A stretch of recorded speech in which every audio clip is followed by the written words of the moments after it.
Salute, family. My name is Yello Does It, and I'm here to talk to you today about Judas and the Black Messiah. Son, whew.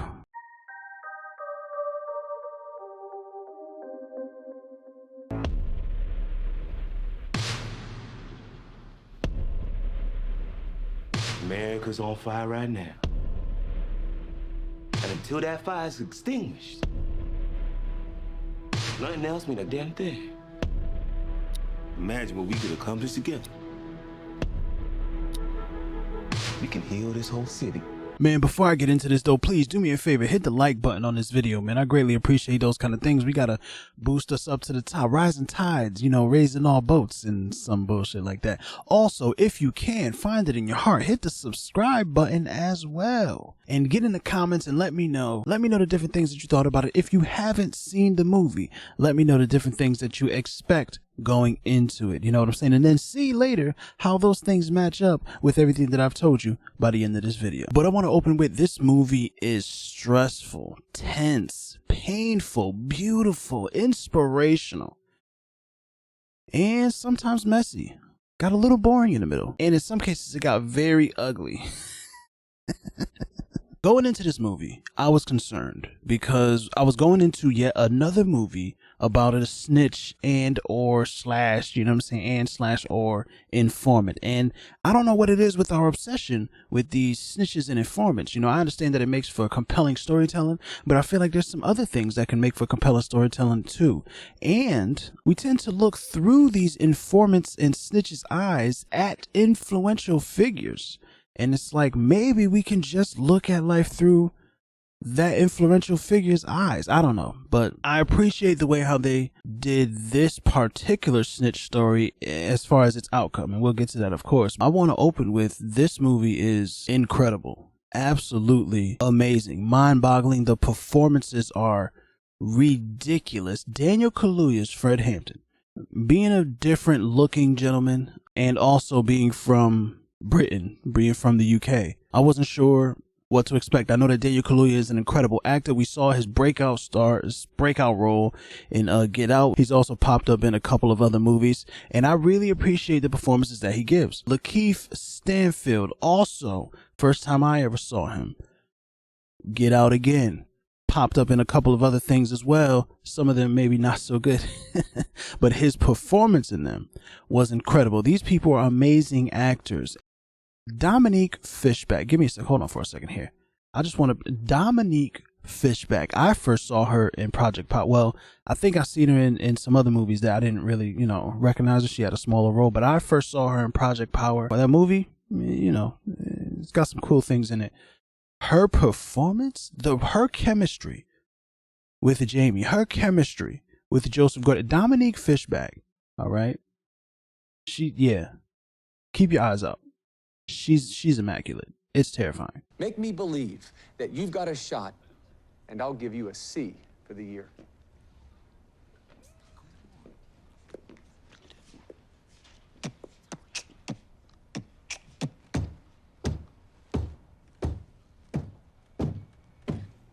Now what's the difference between a student and a teacher? While one of them is growing up, the other's getting weaker.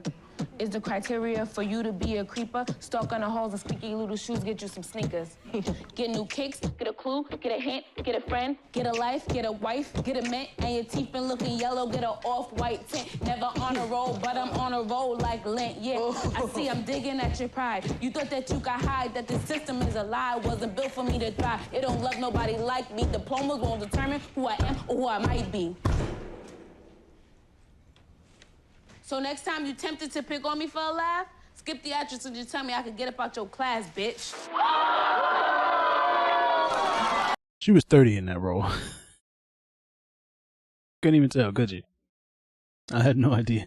And that's just the main three, you feel what I'm saying? Those are the three people who you are the most invested in throughout the movie. There is still a medley of other people in the cast, including the antagonist of Jesse Plemons, who I like to call Lumpy Matt Damon. It's not right, but I still do it. And Martin Sheen, who plays the devil, aka J. Edgar Hoover. There's a whole other bunch of people who round out the rest of the cast, you know what I'm saying? And amazing performances by all of them. The way they open the movie up is, it really sets the tone for what the rest of the movie is going to be. It mixes up a little bit of real black history moments, civil rights history moments with real footage and fake stuff, like Lakeith Stanfield as the stand-in for William O'Neill, who did a documentary in, I think, like 1990, 92 or something like that for PBS. So they have the documentary style / DJ Vlad interview thing where you can't see the interviewer, you can just see the interviewee looking mad stressed out, and it's Lakeith Stanfield, which at the end of the movie they also show the original clip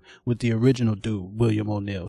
It sets the tone for how these things are it's going to be a real story, a true story, but every piece of it may not necessarily be factual. You know what I'm saying? Based on true events is what they open the film with. And then we get J. Edgar Hoover.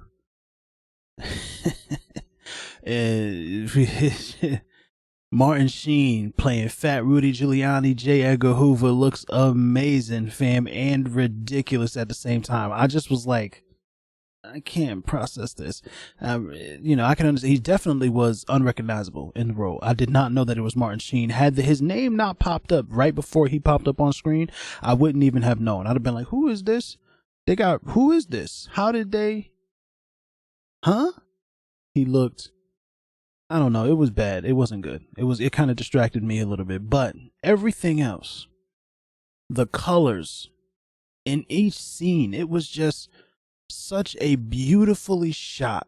The tension, right? The choice of using a static cam, something that like moved and panned, like this. The filmmaker on this, Shaka King, bro.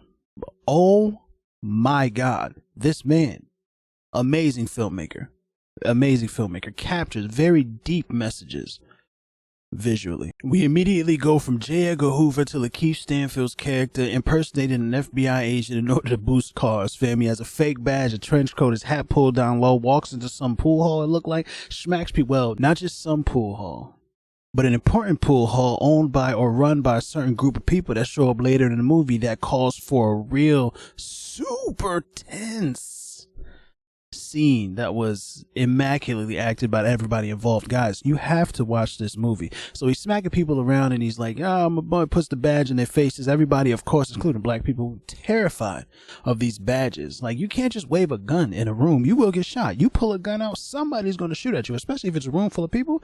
But you pull a badge out, it's a different kind of dynamic immediately. It's ingrained, fam. It comes all the way back from right after slavery, when the slave patrol, which has become what our modern day policing is, maybe that's a different kind of conversation, that is sparked by this movie. Lakeith's character gets arrested shortly after that moment, and then we set up him being an informant for the FBI. We set it up perfect. You feel what I'm saying? We get right to business, and they set up Fred Hampton. And I'm gonna say this, man, about Daniel Kaluuya's performance. I don't know how much of that was Daniel Kaluuya just being an immaculate actor, and how much of that was the spirit of Fred Hampton coming to possess him.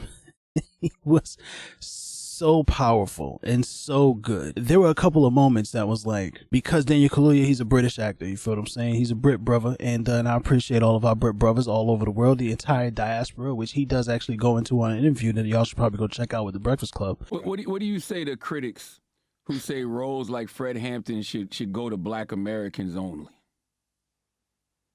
I listen to them. I'm not trying to say anything to them. You know what I'm saying? I'm just listening. Because it's like, because I feel like I'm in a position where I'm about union in the diaspora, you know? So if someone's feeling away, I'm going to listen. Mm-hmm. You know what I'm saying? I'm going to find how can we come together. You know what I mean? How can we come together? And if that's how they feel, there's been a history of people ignoring and dismissing what African-American people are feeling and what they're expressing. I'm not going to contribute to that culture. I'm not in the business of that. It's the reality. So if they're feeling away, they're going to listen. I'm going to say, yo, I'm here to unite. And if they feel like, yo, I don't want to unite with you, then cool. His accent, I'm good with catching the accents usually. You get the English actors, they come over here to do an American accent. They usually tend to sound very similar to each other. Fred's accent, I think, is a very difficult accent to just fake And there were a couple of times where Daniel was trying to do the accent and I just couldn't understand what he said. There was a couple of key lines that I had no idea what he said because it was kind of hard to understand him. But the energy of it, and most of the time, it was very easy to follow, fam, and incredible, so evocative. Bro, he would reach into you and pull out the emotions you didn't even know you had. A lot of the scenes in this movie reach into you and pull out this fear, this tension, this anxiety, this sense of righteous indignation. You feel what I'm saying? It's validating almost to watch this movie. For black people specifically, it is validating for us to watch this kind of a movie. Something that isn't just about the pain.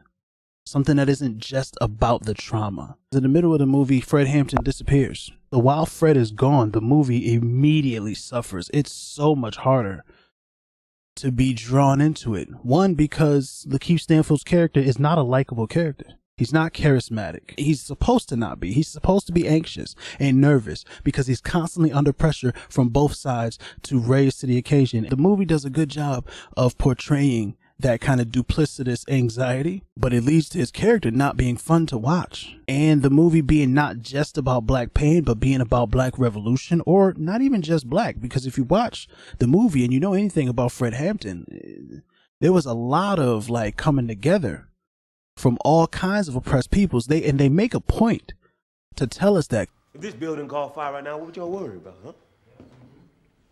Water and escape.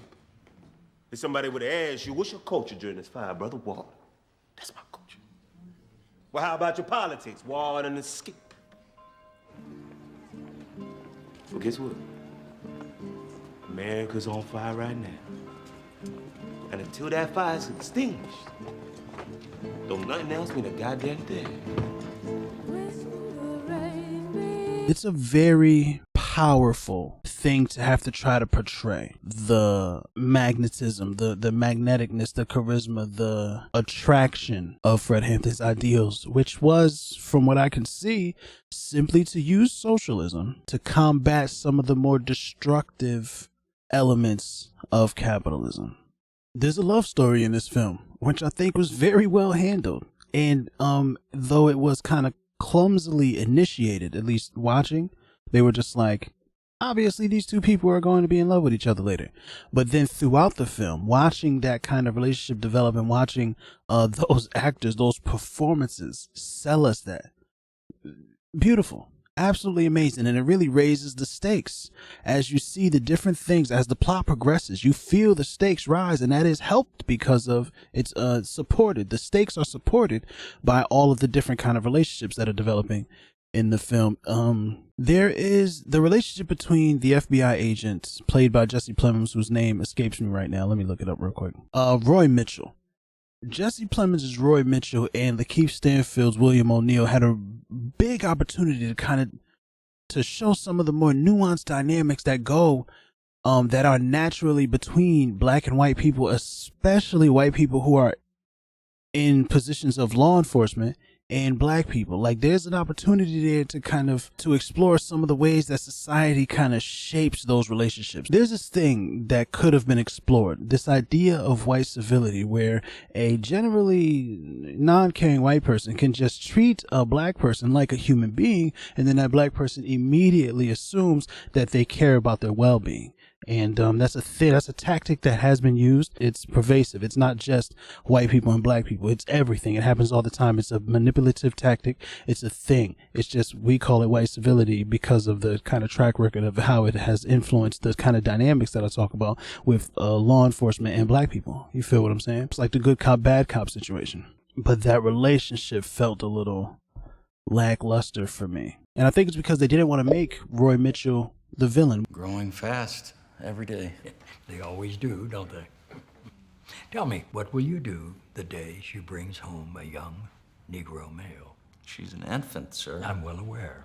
Think of your family now, Agent Mitchell. When you look at Hampton, think of Samantha, because that's what's at stake if we lose this war. So we didn't want to have another evil character, right? That's why I call Jesse Plemons' character the antagonist as opposed to the villain. Edgar Hoover is really the villain. This film is a teacher. It's the most engaging lecture that I think I've ever had. It's the storytelling that gives you the information that you need. It gives you the entertainment that you need. An emotional roller coaster. There are really, really low and like dark, especially the end. My God, the vehemence with which I left this film. It was heavy, fam. But like there are also super sweet, high, like just beautiful moments between characters. The spirit of this movie was Fred Hampton, brought to life by Daniel Kaluuya. And I think that's probably going to be the biggest thing that we take away from this. I'm definitely going to be rewatching this movie more as time goes on and seeing what kind of different things grow on me. Some things that maybe I didn't jive with, like the whole informant angle. I'm still a little uncomfortable with that. I think they handled, let me talk about that for a second. I think they handled the fact that we were following around a snitch the whole time very well, because at the end of the day, the snitch does not get to live a happy and healthy life. Ooh, spoiler alerts. Spoiler alert. At the end of the day, the snitch does not get to live a happy and healthy life, and you kind of can see it coming through Lakeith's performance. Although there was one moment where I felt like movie making kind of trumped like real life, like common sense, like how things would really happen. It kind of breaks the immersion when your movie making trumps how things really happen. That's too much. What's up?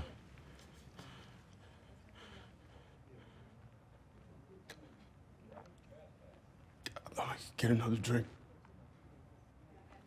You want a refill, Chairman? Now, there's absolutely no way somebody who I'm supposed to be partners with, somebody who I've like came up with, somebody who held me down while I was gone, walks up to me and behaves that way. And we don't have a much longer conversation about like, well, yo, bro, are you good?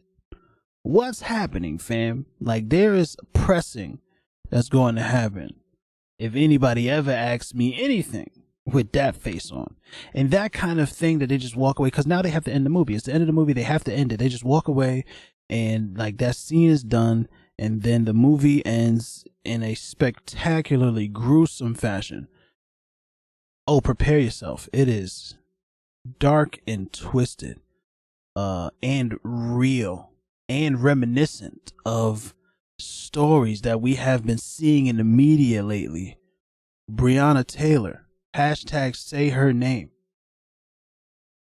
immediately came up when I was watching this film. The end of this film, just the way how it all went down.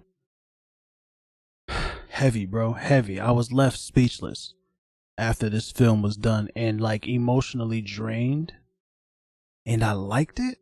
I really, really liked it. But having that small moment beforehand with Lakeith struggling just to like act, you know, just that scene that I just showed you, it was a bit much. It kind of broke the immersion for me, but they sucked me right back in, you know. So it's a success. The film has some flaws, but overall, everybody I think needs to see this movie. It's incredible. It's a lesson. It is a masterclass in cinematography. I feel like there were some moments where some shots were kind of like more cooler than they made sense. Such a powerful scene here. But then he just keeps pointing the gun. And it's such a cool scene, but it just doesn't make any sense because he's only going to shoot his mans. All of his mans is going to get shot. So you want to know how I'm rating this film, man? I'm going to have to go ahead and give it to you straight like this. 8 out of 10 fire emojis, fam. Flame, flame, flame, flame, flame, flame, flame. You feel what I'm saying? Like, flame, just in case. Just in case it wasn't 8, I'll just pop another one out of there for you. Flame, bro. Like, this movie was powerful. It was painful. It was beautiful. Like, I mean, cinematically, the shots, there was a shot with Daniel Kaluuya from the back, fam, with his fists up in the air and a group of people all with their fists in the air. Just such strong scenes. Such amazing camera work. Directed. Some of the weaker points.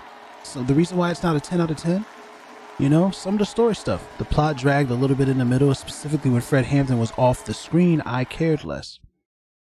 Maybe that's my own bias. Maybe that's a mistake on the part of the filmmaker for deciding to follow around a snitch the whole time. But there were moments where I was just like, let's hurry up and get to the next thing. And there were some things that could have been explored a little better. Like I named before, the relationship between, you know, Lakeith's snitch and Jesse Plemons' pig, FBI, Fed. Some of those things I think they could have explored a little bit more, the humanness of those moments, you know what I'm saying? But, fam, it was amazing. It was immaculate. It was powerful, stunning, thrilling, anxiety-ridden, anxiety-inducing, I don't know, anxious than a motherfucker. Informative. You feel what I'm saying? I think this is going to reveal a lot of things for a lot of people. You know, not particularly for me, but I spend a lot of time with these things. See, I am going to gripe a little bit about the way how people are covering this movie, because I've seen things go around that it's like timeless. You know what I'm saying? And they say these things that people are like ahead of their time. They say it about the revolutionaries. They say it all the time about people who existed in society years ago. And they're like, you know, it's timeless. It's a message that still pertains to today. And they use it as a way to praise the movie or the piece of content or the statement or the figure or whatever it is, when really that's not the case. You're not actually praising. One could say the fact that you're praising someone who 60 years ago was saying things and doing things that still apply to today might even distract from the fact that they still apply to today. I know, like, in your heart or whatever, who it is, their intention is to say, hey, look at how important this is even still to this day. But really, that is an admonishment on the fact that society has not progressed yet. So instead of praising the individual who saw the problems before, how about we bash the individuals who have yet to change the problems? So that's what I think about it, fam. You tell me how you feel about Judas and the Black Messiah, what you're looking forward to if you haven't seen it yet, and if you have seen it, what you loved about it, please, in the comments down below. I think this film absolutely gives you more than the time that you spend watching it. And you know how we feel about time around here, fam. Time is one of our most precious and valuable resources. So the fact that you decided to come and share your most precious and valuable resource here with me today is greatly appreciated, fam, and it will never be taken for granted. With that said, I will do everything in my power to provide you with value in return for your time. My name is Yello Does It, and I approve this message. Go watch Judas and the Black Messiah, fam. It's amazing. Peace.